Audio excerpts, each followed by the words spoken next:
Good morning everyone. Welcome to ambitiousbaba.com। तो आज का टॉपिक, क्या सरकारी बिक्री अनुभाग निजी हो जाएगा। देखो, ये बहुत ही रिसेंटली बहुत ही ट्रेंडिंग टॉपिक बन गया तुरंत कुछ ही समय में। क्या सरकारी बिक्री अनुभाग निजी हो जाएगा। पब्लिक सेक्टर इंटरप्राइजेज की पॉलिसी का जो डिस्कशन हमारे फिनेंस मिनिस्टर निर्मला सीतारमन जी ने किया है, उसके बाद से ये काफ़ी सबके अंदर एक डाउट सा, एक क्वेश्चन ऑफ डाउट आ गया है कि क्या ये बैंक्स प्राइवेट हो जाएंगे, क्या ये सरकारी कंपनी प्राइवेट हो जाएगी, ये कौन कौन सी कंपनियां प्राइवेट हो रही है, कौन सी कंपनी प्राइवेट नहीं हो रही है। तो इतना जल्दी अभी जजमेंटल नहीं होने की ज़रूरत है। अभी जो भी इस न्यूज़ को है, पहले इस न्यूज़ को ब्रेक करके सिंपल वर्ड में समझते हैं, समझने की कोशिश करते हैं कि क्या बोला गया है। और अभी कोई भी अपने प्रिज्यूम करके अपना अपना डिसीजन नहीं लेगा, कोई भी जजमेंटल नहीं होगा इतना जल्दी। तो बहुत जज्बाती होने की ज़रूरत नहीं है। आप बस समझिए कि सरकार ने क्या नीति अनाउंस किया है, उस चीज़ को बस समझ लेंगे। और उसके बाद जैसे जैसे गवर्नमेंट डिसीजन लेते रहेगी इसके आगे, उसको धीरे धीरे करके देखा जाएगा। ठीक है। अचानक से सब में एक क्वेश्चन आ गया है, क्वेश्चन ऑफ डाउट की क्या हो गया, ये पूरा चेंज हो जाएगा, सरकारी नौकरियां नहीं रहेगी, इस तरह का आप डाउट अपने मन में से हटाएं।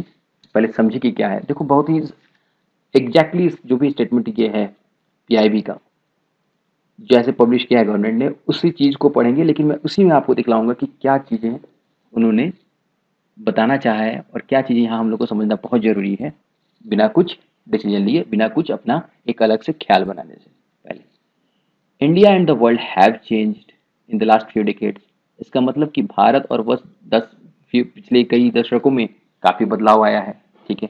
देखो, आया है, हैव चेंज्ड। ठीक है, पास्ट में बात चल रही है। Need for a new coherent policy, एक नीति, एक सामूहिक नीति की जरूरत है। where all sectors are open to the private sector while public sector enterprises will play an important role in defined areas। तो इस सेंटेंस, सेकंड सेंटेंस, बाकी को क्लियर करता हूँ। सेकंड सेंटेंस को ध्यान से समझोगे तो इसमें दो चीजें दिखेगा। सबसे बड़ा इंपॉर्टेंट रोल क्या है, विल, फ्यूचर की बात चल रही है, फ्यूचर की बात चल रही है। और दूसरा कि पब्लिक सेक्टर इंटरप्राइजेज का अभी भी डिफाइंड एरियाज में इंपॉर्टेंट रोल रहेगा। ठीक है। ठीक है। अभी गवर्नमेंट की क्या पॉलिसी है, गवर्नमेंट ने अभी इसको पूरी तरीके से क्लियर आउट नहीं किया है। तो अभी उस चीज़ को सोच के अपने अपना तरीका, अपना ख्याल नहीं बनाना है ना, बदलना है ना। तो बस अभी समझना है, अभी बस पढ़ के देखना है कि क्या गवर्नमेंट ने आज बोला है, उस पर सिर्फ फोकस करेंगे। तो गवर्नमेंट ने ये बोला है कि सारे सेक्टर्स में प्राइवेट सेक्टर्स को जगह दी जाएगी, विल। और पब्लिक सेक्टर इंटरप्राइजेस का बहुत ही इंपॉर्टेंट रोल रहेगा, डिफाइंड एरिया में रहेगा, विल में। ठीक है ना, ये समझ रहे हो ना, विल देखने का मतलब समझ रहे हो ना। ठीक है। अकॉर्डिंगली गवर्नमेंट विल अनाउंस, यहाँ भी विल है, will announce a new policy. तो अभी तो ये बोल ही रहा है कि गवर्नमेंट ने अभी नई पॉलिसी को अनाउंस करेगा। तो थोड़े देर रुक जाते हैं, थोड़े देर रुकने के बाद अपने डिसीजन लेते हैं। ठीक है। इसमें क्या है, फिर देखो यहाँ पे तुम देखोगे लिस्ट ऑफ स्ट्रेटेजिक सेक्टर, जो स्ट्रेटेजिक सेक्टर रहेंगे उसका लिस्ट को गवर्नमेंट नोटिफाई करेगा। यहाँ भी विल भी नोटिफाइड। तो जब इतने विल हैं, इतने नोटिफाइड है, फ्यूचर की बात चल रही है, तो इसको अभी अपने आप को प्रेजेंट में नहीं रख लेना है। ठीक है, ये क्लियर किया आप लोगों ने। तो आप बस समझ लो कि इसमें पॉइंट कैसे कैसे डिफाइन हो रहा है। गवर्नमेंट ये कह रही है अभी कि सारे सेक्टर्स में प्राइवेट सेक्टर्स को के लिए हम लोग गेट ओपन करेंगे, प्राइवेट सेक्टर्स के लिए गेट ओपन करेंगे। पब्लिक सेक्टर का तब भी रोल बहुत इंपॉर्टेंट रहेगा कुछ डिफाइंड एरियाज में। फिर सेकंड चीज कह रही है कि लिस्ट ऑफ स्ट्रेटेजिक सेक्टर, अभी सारे सेक्टर्स में स्ट्रेटेजिक सेक्टर अलग रहेगा और स्ट्रेटेजिक सेक्टर और नॉन स्ट्रेटेजिक सेक्टर की एक लिस्ट बना दी जाएगी गवर्नमेंट की तरफ से। एक स्ट्रेटेजिक सेक्टर और एक नॉन स्ट्रेटेजिक सेक्टर की लिस्ट बना दी जाएगी गवर्नमेंट की तरफ से, उसको रिलीज किया जाएगा, वो भी रिलीज होना है, नोटिफाई होना है। उसके बाद से स्ट्रेटेजिक सेक्टर में एटलीस्ट एक कंपनी इंटरप्राइज पब्लिक सेक्टर में रहेगी। ये तय है कि जो भी स्ट्रेटेजिक सेक्टर रहेगा, लिस्ट बनने के बाद जो नोटिफाई होगा कि क्या क्या आता है स्ट्रेटेजिक में। हो सकता है कि इस स्ट्रेटेजिक में बहुत कुछ इंक्लूड हो जाए, ठीक है, नॉन स्ट्रेटेजिक में कम रह जाए, या हो सकता है स्ट्रेटेजिक में ही बहुत कम हो जाए, नॉन स्ट्रेटेजिक में ज़्यादा हो जाए। तो ये सब अभी विल में है, सब कुछ अभी फ्यूचर की बात चल रही है। लेकिन जो लिस्ट बनकर आएगी उसमें स्ट्रेटेजिक सेक्टर में एक इंटरप्राइजेज तो मिनिमम जो है पीएससी रहेगा, पब्लिक सेक्टर रहेगा। लेकिन उस सेक्टर के लिए प्राइवेट सेक्टर को भी खोल दिया जाएगा। ठीक है। अब इससे देखो गवर्नमेंट कहना क्या चाह रही है, गवर्नमेंट इससे ये कहना चाह रही है कि जैसे मोनोपोली, जैसे कोल इंडिया में अभी हम लोगों ने देखा, कोल इंडिया का एग्जाम्पल देखा, ठीक है, समझा। कोई भी रेलवे में देखा या किसी भी सेक्टर में, मैं अभी किसी भी सेक्टर का नाम नहीं लूंगा क्योंकि स्ट्रेटेजिक सेक्टर का डिफिनेशन अभी गवर्नमेंट की तरफ से नोटिफाई नहीं हुआ है। ठीक है। तो बस मैं समझाने के लिए आपको बता रहा हूँ, जैसे कोल इंडिया या गैस का या NTPC thermal power corporation, power generation के लिए, आप पावर जनरेशन मान लो, चलो पावर जनरेशन क्या होता है, स्ट्रेटेजिक सेक्टर के लिस्ट में आ जाता है। ठीक है, कल को मानो गवर्नमेंट ने जो नोटिफाई किया उसमें ये स्ट्रेटेजिक सेक्टर में आ गया। तो इस स्ट्रेटेजिक सेक्टर में एक तो रहेगा पब्लिक सेक्टर और बाकी प्राइवेट सेक्टर के लिए डोर को ओपन कर देंगे।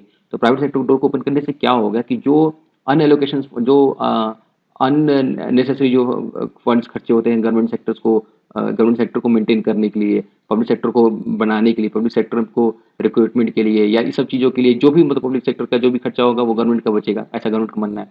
और दूसरा क्या होगा कि कंपटीशन जो होगा, कंपटीशन जो होगा वो काफ़ी हेल्दी हो जाएगा, हेल्दी भी हो जाएगा और ये कह सकते हो कि पब्लिक और प्राइवेट के बीच में एक कंपटीशन से बन जाएगी। पब्लिक सेक्टर अपने आप को इंप्रूव करेगा तो यहाँ पे पब्लिक सेक्टर के भी इंप्रूव होने के चांसेस होगा और प्राइवेट सेक्टर को अपॉर्चुनिटी भी मिलेगी। ठीक है, ये कहना चाह रहे हैं अभी। फिर सेकंड चीज करते हैं इन अदर सेक्टर्स। यहाँ देखो, यहाँ भी एक बहुत कीवर्ड पकड़ो।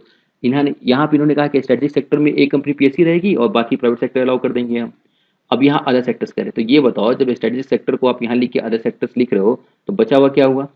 Non strategic. नॉन स्ट्रेटेजिक, यहाँ अदर का मतलब क्या हुआ? Non strategic sector. तो नॉन स्ट्रेटेजिक सेक्टर में पीएससी विल बी प्राइवेटाइज, इन्होंने सीधा लिख दिया कि पीएससी विल बी प्राइवेटाइज। देखो यहाँ भी विल बी प्राइवेटाइज।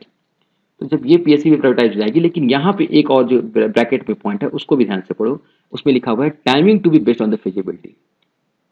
ये सब कब होगा, कैसे होगा, इस सब की एक फिजिबिलिटी लिस्ट बनेगी। ऐसे अचानक से कल को उठ के नहीं सब कुछ प्राइवेट हो जाएगा।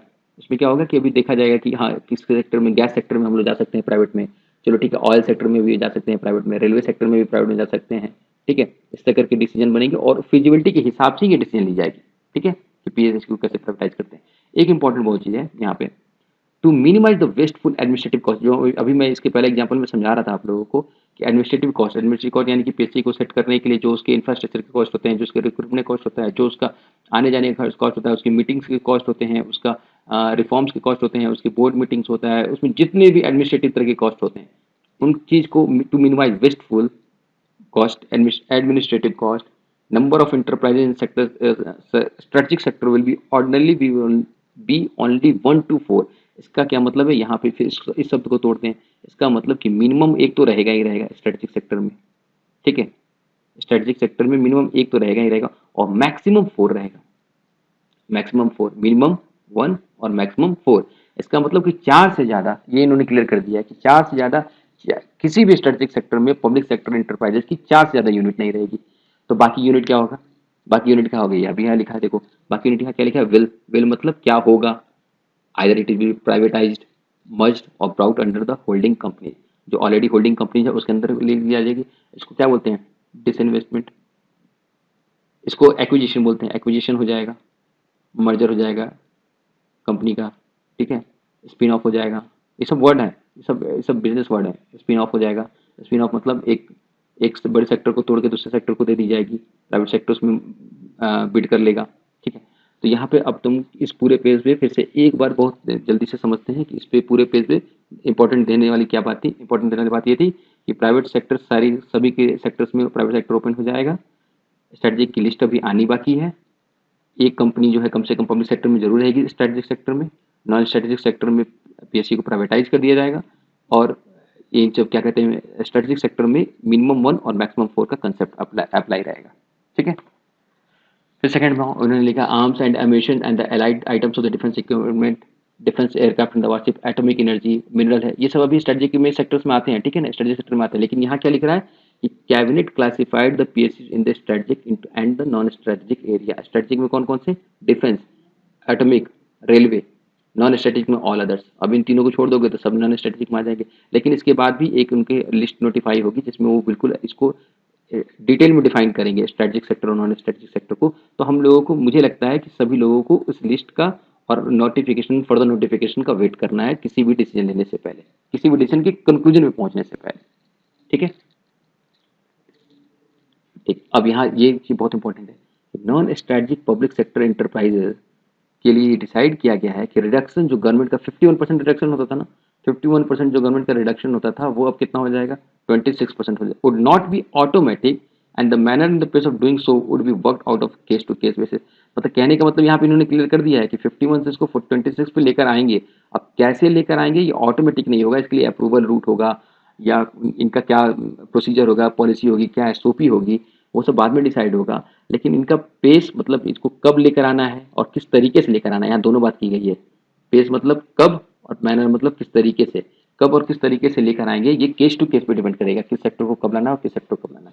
लेकिन देखो मुझे यहाँ पे एक इंपॉर्टेंट बात लग रही है कि गवर्नमेंट का स्टेक अगर 51% से 20% जब 26 हो जाएगा तो गवर्नमेंट का होल्ड भी कम हो जाएगा। सिर्फ स्टेक कम नहीं होता ना, stake is directly proportional to hold, उस कंपनी पे होल्ड भी कम हो जाएगा। तो जैसे आपका स्टेक गिरेगा वैसे वैसे उसका होल्ड भी कम हो जाएगा आपका गवर्नमेंट पे। तो जब गवर्नमेंट कम हो जाएगा तो प्राइवेटाइजेशन की तरफ मूव कर रहे हैं, प्राइवेटाइजेशन की तरफ जा रहे हैं, ठीक है। तो ये यहाँ पे क्या लिखा हुआ है, a decision in this regard to the percentage of the disinvestment, ये डिसइन्वेस्टमेंट हुआ ना, तोड़ के डिसइन्वेस्टमेंट करना, ठीक है, नीचे की तरफ उसको डाउन द लाइन डिसइन्वेस्ट करते जाना। तो government stakes going down to the less than 51% से लेकर 51% और to 26% would be taken on the following consideration. इसमें दो कंसिडरेशन रहेगा, लेकिन अब ये डिसीजन लेने से पहले दो कंसिडरेशन करेगी गवर्नमेंट। दोनों कंसिडरेशन के बारे में एक बार पढ़ लेते हैं। इसमें यह दिखा जाएगा कि इंडस्ट्रियल सेक्टर की requirement, presence of public sector की, इंडस्ट्रियल सेक्टर की रिक्वायरमेंट पब्लिक सेक्टर की कितनी जरूरत है, प्रेजेंस की जरूरत है कि नहीं है, पब्लिक सेक्टर की प्रेजेंस की इंडस्ट्रियल सेक्टर को रिक्वायरमेंट है कि नहीं है, ये एक पहला पार्ट है। और दूसरा, whether the industrial sector requires a proper regulatory mechanism to protect the consumer interest, ठीक है। पब्लिक सेक्टर को, इंटरप्राइजेस को प्राइवेटाइज करने से पहले जो कंज्यूमर का जो इंटरेस्ट है उस पर क्या प्रॉपर रेगुलेटरी मैकेनिज्म बनाएंगे, क्योंकि बचा रहे कंज्यूमर इंटरेस्ट। कल को ऐसा हुआ, कल को अचानक से किसी का शेयर है या कुछ भी है, मैं सिर्फ एग्जाम्पल के तौर पर समझा रहा हूँ, किसी कंपनी का शेयर है, कंज्यूमर ने लिया हुआ है, कंज्यूमर का उसमें पैसा लगा हुआ है शेयर्स में, कल को अचानक से प्राइवेटाइज हो गया, उसके ऐसे उसके शेयर्स क्या होगा, उसका एडवेंचर्स क्या होगा, ये सब तो डिसीजन लेने हैं ना। तो वही कह रहा है, रेगुलरिटी मैकेनिज्म को ध्यान देकर ही ये लोग डिसीजन लेंगे, ठीक है। तो ये दोनों चीज का ध्यान दिया जाएगा, ये याद रखना। यहाँ पे फिर से मैं बिल्कुल एग्जैक्टली स्टेटमेंट को पढ़ रहा हूँ, इसमें कोई एजम्पशन नहीं है। यहाँ पे लिखा गया है कि कंज्यूमर इंटरेस्ट की प्रोटेक्शन की बात की गई है गवर्नमेंट की तरफ से, कि कंज्यूमर इंटरेस्ट को बचाएंगे, ये हो गया। और दूसरा कि पब्लिक सेक्टर के प्रेजेंस की क्या रिक्वायरमेंट है to prevent the concentration of the power in the private hand.